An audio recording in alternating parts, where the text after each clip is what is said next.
Salut les amis. 3-2. Voilà, on les a tapés, malgré que il y avait quand même beaucoup de stress, hein. Je pensais vraiment pas qu'on allait arriver à battre City, malgré que c'est un City qui est carrément moribond, hein. C'est un City qui est malade, hein. Mais je pensais pas qu'on allait sortir de ce match victorieux. Je pensais franchement, bon, soit un petit 1-0 pour City, au retour à la maison, on prend notre victoire, ou alors un match nul. Bon, maintenant, gagner le match, franchement, c'est très bien. Franchement, je suis content parce qu'on avait vraiment ras-le-bol de voir City à chaque fois taper le Real. On avait ras-le-bol. Bon, là, maintenant, il faut rester honnête aussi entre nous. C'est un City fort malade, qui est vraiment très fort malade. Mais d'un autre côté, il faut aussi être honnête que c'est un Real qui n'est pas non plus le Real qu'on a connu les années précédentes. Donc là, on a une défense qui est complètement décimée, décimée. On a un jeune et une personne qui ne joue jamais en défense centrale. Donc on peut dire que, parce que les gens vont dire, ouais, mais le City n'est pas bien, le City est malade. Oui, mais n'oubliez pas non plus que le Real joue sans défense. C'est comme si on jouait, c'est comme si on jouait où il n'y avait personne en défense, qu'en fait, hein. J'exagère un peu, mais c'est vraiment comme ça. D'ailleurs, vous n'avez qu'à voir, hein, les sorties de balles. Regardez les sorties de balles.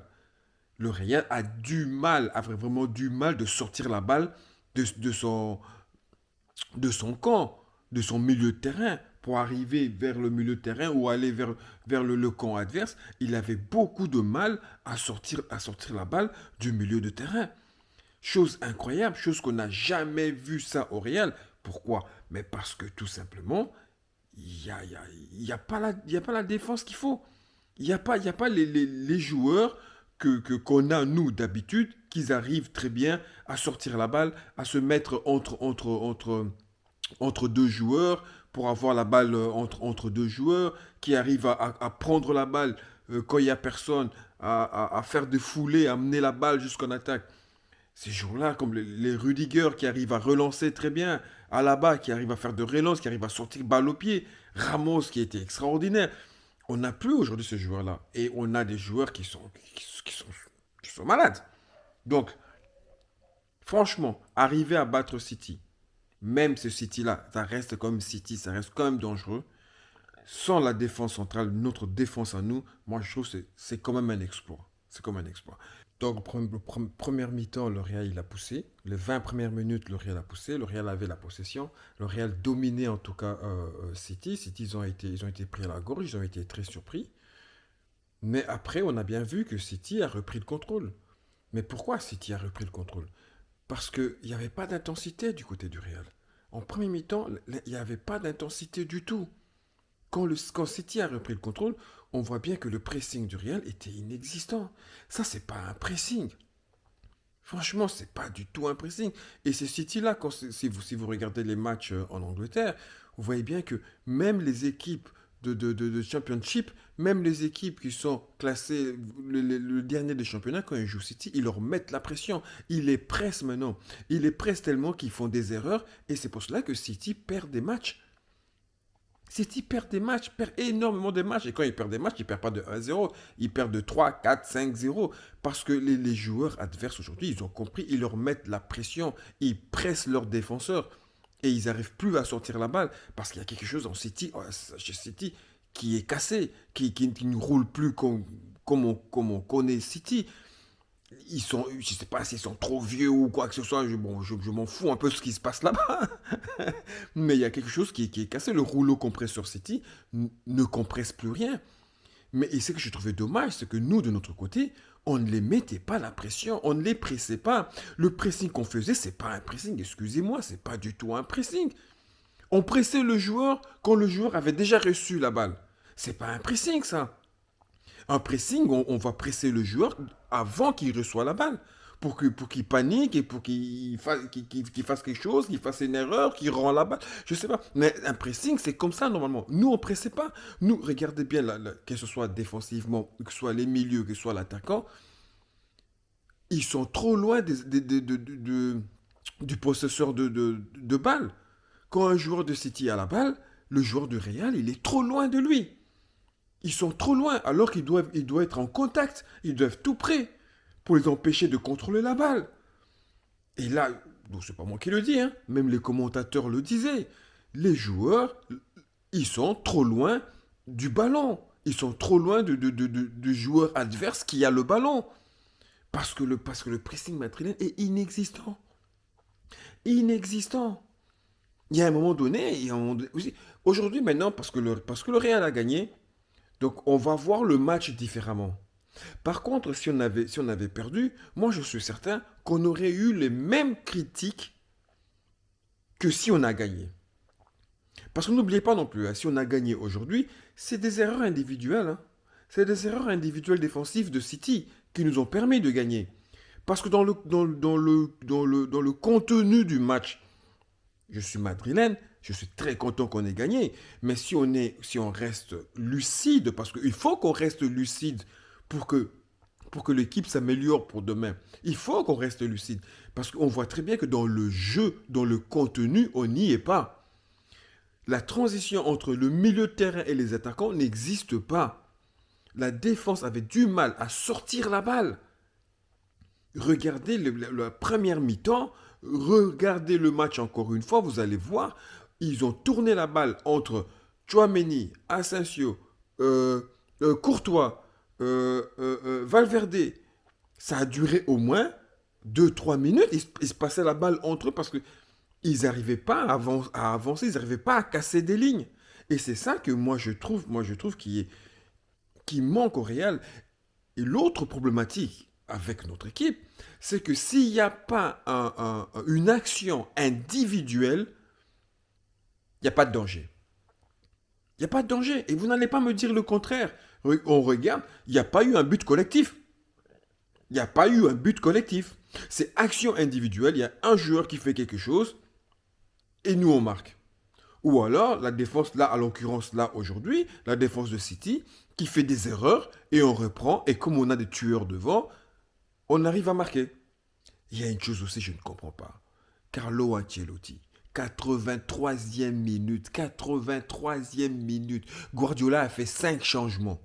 5 changements. Ouais, mais non, les puristes, vous allez me dire, ouais, mais il a eu raison, on a gagné. Parce que justement, c'est parce qu'on a gagné que maintenant, on voit le match différent. On voit le match différemment. Mais je suis sûr que quand on était mené 2-1, dans nos têtes, on ne pensait pas comme ça. On avait des critiques déjà dans nos têtes.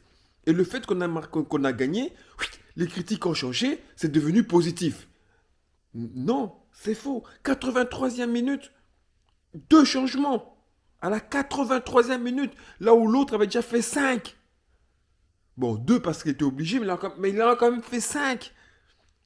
Ça, c'est quelque chose chez Ancelotti que je ne comprendrai pas parce que je me demande est-ce qu'il a du mal, pardon, il ne sait pas qui sortir. Parce que les 4 fantastiques, ok, les 4 fantastiques, 4 fantastiques. Bon, moi, j'y crois pas trop déjà aux 4 fantastiques, je vais dire honnêtement. Parce que plusieurs fois, moi j'ai vu les matchs où j'ai vu que sans Vinicius, ça jouait beaucoup mieux. Et j'ai vu d'autres matchs où avec Vinicius, c'était complètement destructif. Donc, voilà, on fera une autre vidéo si vous voulez qu'on parle de 4 fantastiques. Je vous donnerai mon avis à moi. Moi, j'y crois pas trop. Moi, je pense qu'ils ne doivent pas jouer tous les 4 pour la cohésion et pour l'équilibre de l'équipe. Moi, je pense qu'il faut un milieu de terrain en plus. Mais bon, bref, ça, c'est un autre débat. Maintenant, on a gagné. Ben voilà, les gens vont dire ouais, Vinicius a été extraordinaire, Mbappé a été extraordinaire. Mais si on reste réaliste et qu'on regarde ce match et on l'analyse vraiment comme il faut, on voit bien que Vinicius, les répliques, il marche. Le gars, il marche. On voit bien que les 4, au moment de presser l'adversaire, ils trottinent. Ils trottinent. Vinicius, le repositionnement, il marche. Il est hors jeu et il marche pour se repositionner alors que le jeu est en cours. Mbappé, on a vu Mbappé faire de repli défensif, il a fait des efforts et tout. Donc, enfin, voilà, maintenant qu'on a gagné, donc je vais vraiment pas dire tout ce que je pense parce que les gens vont dire ouais mais t'es trop négatif, on a gagné et tout. Oui, on a gagné, mais moi j'aimerais bien voir le Real gagner écrasant, le Real écraser City parce que dans ce match ils auraient pu prendre 3, 4, 5-0 dans ce match facilement si les attaquants étaient efficaces. Parce que là, on a gagné, oui, mais ils ont manqué d'efficacité, l'attaque. Ces types pouvaient prendre 3-4 hein, sans problème. Parce que le penalty, bon, moi, le penalty, pour moi, c'est en dehors de la surface déjà. Parce qu'il fait la faute, le pied d'appui, d'abord il y a la faute, et puis son pied droit touche la ligne. Mais la faute avait déjà eu lieu. Donc, enfin, bon, voilà, encore un cadeau. Ok, on va dire tant pis, voilà, mais on a quand même gagné. Donc voilà, faut savoir une chose que on a quand même une équipe dangereuse en face. C'est pas fini. Il y a encore le match retour. Il faut pas crier victoire trop tôt. Mais il faut absolument trouver un lien entre les milieux et les attaquants. Parce que ce City-là, on voit très bien qu'ils sont, on peut les exploser dans leur dos. On peut, avec la vitesse de Mbappé, des Vinicius, de Bellingham et de Rodrigo, dans leur dos, on peut les exploser. Seulement, au Real, moi en tout cas je le pense, il y a personne au milieu de terrain qui est capable de casser les lignes. On n'en a plus. On avait Kroos qui n'était pas capable de casser de ligne, mais qui avait une intelligence tactique hors du commun, qui voyait des choses que personne ne voyait, qui pouvait tout faire des passes sorties de la planète Mars. On n'a plus ce joueur-là. Et aujourd'hui, on n'a plus l'équivalent non plus. Les sorties de balles de la défense, c'est laborieux. Arriver au milieu de terrain, il n'y a personne pour casser des lignes, il n'y a personne pour faire des passes tranchantes. Et d'ailleurs, vous voyez très bien qu'est-ce qui s'est passé au Real. Courtois qui balançait des balles. Courtois qui dégageait de balles en attaque. Ils n'arrivaient pas à sortir la balle, donner à Courtois, et Courtois balançait devant. Avec Vinicius, Mbappé, Rodrigo, ça ne sert à rien de balancer des balles. Parce que Mbappé n'est pas bon de la tête, n'est pas bon jeu dos au but. Vinicius n'est pas bon de la tête et n'est pas bon dos au but. Ça ne sert à rien. Il faut des balles au sol. Il faut des balles au sol. Et pour avoir des balles au sol, il faut avoir un gars comme Modric au milieu de terrain qui peut casser des lignes, qui peut faire des passes sorties de la planète Mars. Enfin, voilà. Ceci dit, j'ai été. C'est pas que je suis vrai négatif, mais bon, j'essaie de voir la vérité parmi ce bonheur de victoire. Voilà. Je dis, on a gagné, oui, mais il ne faut pas non plus oublier qu'on a quand même des défauts qui nous fait vraiment mal. Maintenant, oui, c'est vrai, le Real a beaucoup de joueurs absents, énormément de joueurs absents. Si on avait tous nos joueurs présents, moi je pense que si tu aurais pris peut-être un petit Manita. Voilà. C'est sur ce, je vous laisse. Et on se voit donc mercredi pour le match retour au Bernabeu, où j'espère que cette fois-ci, chez nous, on va mettre la pression et on va les battre et on va passer. De toute façon, je suis sûr qu'on va passer. Sur ce, les amis, on se voit. Je vous compte sur vous. On se voit mercredi prochain à la Madrid.